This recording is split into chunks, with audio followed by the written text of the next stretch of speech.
10 lesser-known terrifying monsters. Every culture has its monsters. Whether it's vampires, werewolves, or demons, people have always been at their most creative when dreaming up ways to terrify each other. But what about the lesser-known monsters, the Casey Afflecks and Stephen Baldwins of folklore? It turns out they're just as horrifying as their mainstream siblings. Mongolian death worm. Gobi Desert. Of all the remote and forbidding places on Earth, the Gobi Desert is perhaps the remotest and most forbidding. Temperatures swing between Death Valley hot and Antarctica cold, 90 miles per hour winds blast across the landscape, and giant acid-spitting murder worms lurk in wait for unwary travelers. Wait, what? According to cryptozoologists, the Gobi is home to the Mongolian death worm, a 5-foot monster that can spit face-corroding acid and fire electricity. It's said their venom can eat through metal, and just touching their skin is enough to kill you. In 1922, the Mongolian Prime Minister claimed to have seen one, describing it as a sausage, about 2 feet long, the only time in history those words haven't been followed by a wink and a leering smile. The Hairy Hands, England. The Hairy Hands are a site-specific monster from Dartmoor in the UK that only haunts one stretch of road. As you may have guessed, they're a pair of disembodied hands that kill motorists and strangle pensioners. The classic tale has them grabbing the wheel of your old 1920s car and forcing it off the road, but the far scarier one involves them turning up at night and tapping on your caravan window, like that really creepy scene in Salem's Lot. Unlike other ghost stories, they don't even have a reason for trying to murder you, they simply want you dead. You and everyone you love. Ahuizotl Aztec. Ahuizotl was an Aztec monster, which means it terrified people who routinely tore each other's hearts out to make the sun come up. The Florentine Codex describes it as looking like a small dog with a monkey's hand on the end of its tail and a penchant for water. According to legend, it lurks in the shallows of rivers, waiting for you to pass by before grabbing you with its murderous hand and pulling you under. Then it eats your eyeballs, teeth, and nails, and then it drowns the life out of you. Some cryptozoologists, like the author of this book, claim it may just be an undiscovered species of otter, which suggests they've either got no idea what they're talking about or South America has some terrifying otters. Bahamut, Ancient Arabia. A fish from Arabic cosmography may not sound like the stuff of nightmares, but Bahamut wasn't just any fish. The ancient historian Ibn al-Wardi claimed it sat at the bottom of a gigantic pyramid of bulls, angels, mountains, and rubies, on top of which perched the entire earth. So big was this giant superfish that pouring the whole sea into one of its nostrils would be like dropping a mustard seed in the desert. Basically, it was the prototype for everything H.P. Lovecraft used to scream about on restless nights, a blind, indifferent monster carrying us all through eternal darkness beside a billion other meaningless universes. If the thought of that doesn't strike existential dread into your soul, then you're just not thinking about it hard enough. Preta. Eastern religions. On the face of it, Preta are just a bit pathetic. Featured in Buddhism, Hinduism, Jainism, and Sikhism, they're basically dead and hungry but unable to eat, like the lamest zombie ever.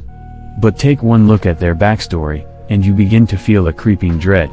Preta are just dead people with a massive deficit of karma.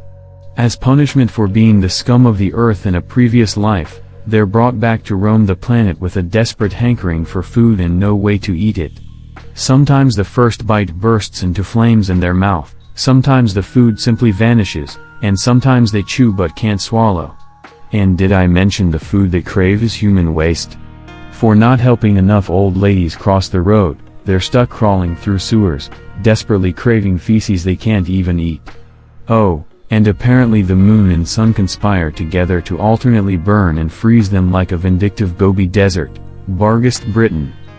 If you grew up in a small town, chances are you remember that trailer park dwelling guy who never put his dog on a leash, no matter how many kids it attacked.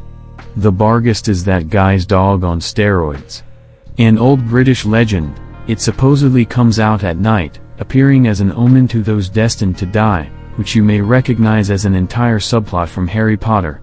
Some versions, such as the one said to haunt the streets of York, are less omens of death than direct causes. Tradition says it waits in narrow alleyways after dark to devour anyone out alone. Acheron vision of Tundale. Sometime in the 12th century, an Irish knight fell ill, took to his bed for 3 days, and there had the most horrifying vision ever. In his dream, angels appeared to give him a whirlwind tour of hell, and what he saw was worse than anything your Sunday school teacher could dream up. In his account, hell is contained inside a giant monster called Acheron, who has 3 mouths, each capable of swallowing 9,000 men. Sinners are cast into his stomach, where they lie in darkness for all eternity, being digested while millions of mad and scared animals bite, scratch, and kick.